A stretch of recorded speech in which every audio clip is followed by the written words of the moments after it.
প্রিয় দর্শক, এই মুহূর্তে আমি চলে এসেছি তরঙ্গপুর বড়াল হরলাল গার্লস স্কুলের প্রাঙ্গণে। এখানে স্কুলের পক্ষ থেকে একটি শোভাযাত্রা বের করা হয়েছে। 31শে আগস্ট এই স্কুলের 10 জন ছাত্রীরা 17টি পুরস্কার নিয়ে এসেছে।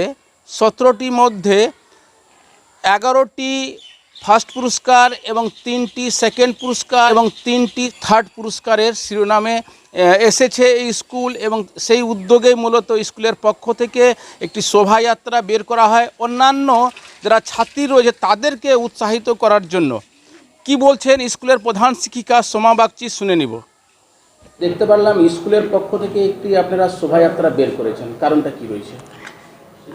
গতকাল কানকি শ্রী জৈন বিদ্যামন্দিরের মাঠে কানকি শ্রী জৈন বিদ্যামন্দিরের আয়োজনে আমাদের 30তম জেলা বিদ্যালয় ক্রীড়া প্রতিযোগিতা অনুষ্ঠিত হলো। সেই প্রতিযোগিতায় আমাদের 9টি মেয়ে বিদ্যালয়কে 67 পয়েন্ট তুলে দিয়ে সামগ্রিকভাবে ডিস্ট্রিক্ট চ্যাম্পিয়ন হয়ে এসছে। সেই উৎসবের পালন করার জন্য সেটা আমাদের কাছে উৎসব এবং গর্বের বিষয় আজকের এই শোভাযাত্রা। কোন কোন খেলায়? বেসিক্যালি আমাদের মেয়েরা প্রাইজগুলো যেটা পেয়েছে থ্রোয়িং ইভেন্ট আর রানের মধ্যে 3000, 1500, 800, 400, 600 আর থ্রোয়িং ইভেন্টে ডিসকাস শটপাট। এরা যে খেলাধুলায় যে অংশগ্রহণ করেছিল পুরস্কার পেয়েছে, এবার নেক্সটে কোথায় খেলবে এনারা? এবারে আমাদের 6খানা মেয়ে রাজ্য স্তরে খেলবে, স্টেটের। আর তার সাথে ট্রায়ালেও আরও বাচ্চা যাবে। এবার আমরা ঠিক বুঝতে পারছি না টোটাল সংখ্যাটা কতটা হবে। দিদিমণি, দেখতে পাচ্ছি বিগত দিনেও খেলাধুলা ভালো রেজাল্ট করেছে। শুধু স্কুল কি শুধু খেলাধুলায় আছে না পড়াশোনাও ভালো রেজাল্ট করছে? আমাদের উচ্চ মাধ্যমিকে একটা অসাধারণ রেজাল্ট এবার হয়েছে। লাস্ট যে মেয়েটি আমাদের এখানে টপার হয়েছে 92% পেয়ে, তার মাত্র 6 নাম্বারের প্রয়োজন ছিল, তাহলে ও 10 নম্বর জায়গায় ঢুকতো, মানে 10th হতো গোটা রাজ্যে। 6 নাম্বার কম ছিল।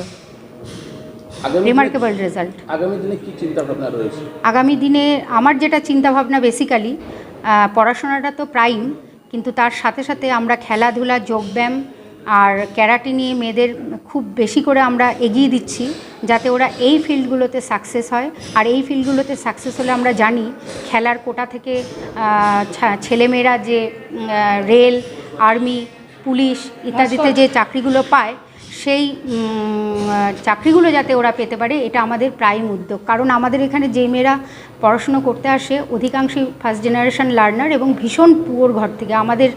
আমার সব থেকে বড় যেই জায়গাটা দেখার, সেটা হচ্ছে ওরা যাতে অন্তত একটা চাকরি পেয়ে নিজের পায়ে দাঁড়াতে পারে। সেই উদ্দেশ্য নিয়েই পড়াশোনার পাশাপাশি আমরা এতগুলো প্রোগ্রাম চালাচ্ছি, যাতে মেয়েরা ভবিষ্যৎ জীবনে কারোর মুখাপেক্ষী হয়ে না থাকে। বর্তমানে কত ছাত্রছাত্রী রয়েছে? আমার এখানে টোটাল 800 ছাত্রী আছে। আচ্ছা, আর 200 বাচ্চা আমাদের এখানে আবাসিক। আর তার সাথে সাথে আমরা চেষ্টা করছি আরও 100 বাচ্চার আবাসন গড়ে তুলতে। সেই উদ্দেশ্যে আমরা কাজ চালাচ্ছি। যারা আবাসিকে থাকবে তাদের জন্য সুবিধা কী কী রয়েছে? যারা আবাসিক এখানে থাকেন তাদের সেই ছাত্রীগুলোকে আমরা সমস্ত রকমের নারিশমেন্টই দিয়ে থাকি। পড়াশুনোর পাশাপাশি আমরা সব কিছু শেখানো, গান, নাচ, যোগব্যায়াম, art, spoken English, learning computer, খেলা, ক্যারাটে ইত্যাদি সমস্ত যেমন শেখাই, পাশাপাশি পড়াশুনো এক্সট্রা করে ওদের টিউটার দিয়ে পড়াশুনোর সমস্ত সামগ্রী সহ তাদেরকে দেখাশোনা করা হয়। আর যারা এখানে স্পেশালভাবে খেলার জন্য মেয়েরা আছে, তাদের তো আলাদাভাবেই আমরা সমস্ত পুষ্টিটাও যাতে হয় সেই চেষ্টাটাও করি। নমস্কার, আমি তরঙ্গপুর বড়াল হরলাল উচ্চ বালিকা বিদ্যালয় উচ্চ মাধ্যমিক 2007 সালে এখানে জয়েন করেছিলাম। তো তখন থেকেই আমি খেলাটা স্কুলে চালাতাম। তো সেরকম কোনো আড়ম্বর ছিল না। যখন এই বিদ্যালয়ের প্রধান শিক্ষিকা যখন যোগদান করলেন, এবং তারপর থেকেই দেখছি যে একটা আমূল পরিবর্তন। ওনার একটা খুবই আগ্রহ এই মেয়েগুলোকে নিয়ে অনেক ওনার স্বপ্ন। তো সেই স্বপ্নের সঙ্গে আমিও আর কি একটু সহযোগিতা করছি, এই যা। তাছাড়া আমার এমনিতে বিষয় হচ্ছে বাংলা হচ্ছে আমি এখানে পড়াচ্ছি, বাংলা বিষয়ের একজন অ্যাসিস্ট্যান্ট শিক্ষিকা। আর আমি যেহেতু আমারও জন্ম যেহেতু গ্রামে এবং গ্রামের স্কুলে আমি পড়াশুনো করেছি, তার জন্য আমার যে ব্যক্তিগতভাবে আমি যে অসুবিধাগুলো ভোগ করেছি, তো সেজন্য মনে হয় যে আমার অনেক কিছু হয়তো করার ইচ্ছে ছিল, সেটা করতে পারিনি। তো এই মেয়েগুলোকে দেখে আমার মনে হচ্ছে যে এরা যে সুযোগ সুবিধাটা পাচ্ছে এরা যেন কাজে লাগায়, আর এটাই আমারও ইচ্ছা আর কি এদের সঙ্গে। জানা গেছে যে আপনাদের স্কুলে কোনো গেম টিচার নেই। হ্যাঁ, গেম টিচার নেই। আপনার উদ্যোগে হচ্ছে তাহলে? আমার উদ্যোগে সেটা বলা যাবে না, কারণ একটা মাঠে খেলা পরিচালনা করতে গেলে বিদ্যালয়ের সকলের সহযোগিতা খুবই দরকার। আমি পেপারস মেনটেন করি, আর আমাদের যে কোচ যিনি আছেন যাদব দা, তিনি খুবই ভালো একজন কোচ এবং ছাত্র দরদি কোচ বলতে হবে। উনি না থাকলে এটা সম্ভব ছিল না। উনার যে পরিশ্রম সেটা সত্যি আমাদেরকে শিক্ষিকাদেরকে খুবই আশ্চর্য করে দেয় এটা। তো উনার কোচটাও ওটা অস্বীকার করার কোনো জায়গা নেই। আর আমাদের বিদ্যালয়ের প্রত্যেক শিক্ষিকাই এত ভালো সহযোগিতা করে সব কিছু ব্যাপারে। আমি খেলার বিষয়ে পেপারস হয়তো মেনটেন করেছি, হয়তো আমার মাথায় একটু চাপ নিয়েছি ঠিকই, কিন্তু তারা সহযোগিতা না করলে আমার পক্ষে একদমই সম্ভব নয় এই এত বড় একটা খেলা চালানো, এত বড় একটা বিশাল মাঠে খেলতে।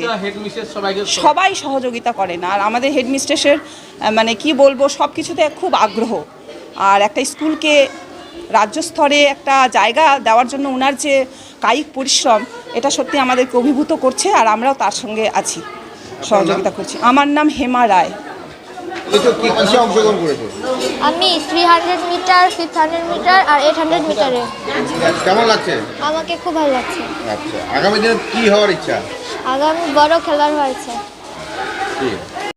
কিসের পুরস্কার পেয়েছো তুমি? 400 মিটার আর 600 মিটার। কি হয়েছে তুমি? ফার্স্ট। হ্যাঁ। তোমার নাম? টপি বর্মন। কেমন লাগছে? খুব ভালো লাগছে। আগামী দিনে কি হতে চাও? আমি ভালো খেলোয়াড় হতে চাই। কোন স্কুলে পড়ো তুমি? তরঙ্গপুর বড়াল হলাল গার্লস হাই স্কুল। কোন ক্লাসে? 7।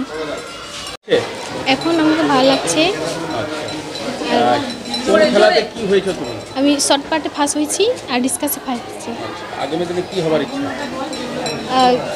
ভালো প্লেয়ার হতে চাচ্ছি, ভালো করে খেলবো, ভালো প্লেয়ার। জোরে বল। কি নাম তোমার? দীপালি সরেন। কোন স্কুলে পড়াশোনা করো? তরঙ্গপুর গার্লস হাই স্কুলে।